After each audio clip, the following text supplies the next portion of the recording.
Hi guys! Welcome back to my channel. And for today's video guys, isa naman ang episode ng ating luto-lutuan.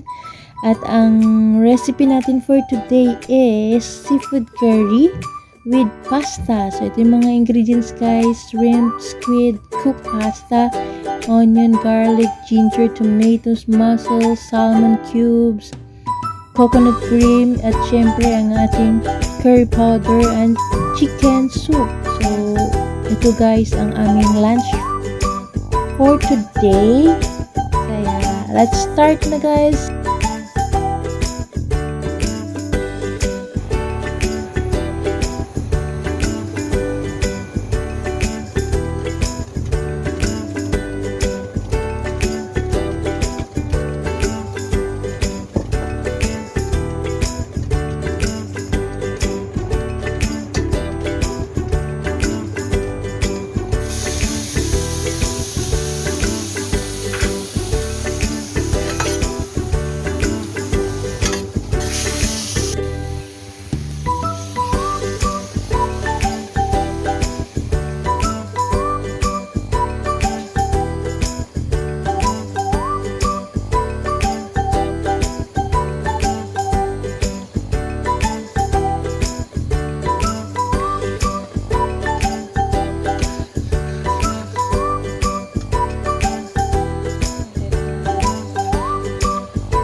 Garnish na natin siya ng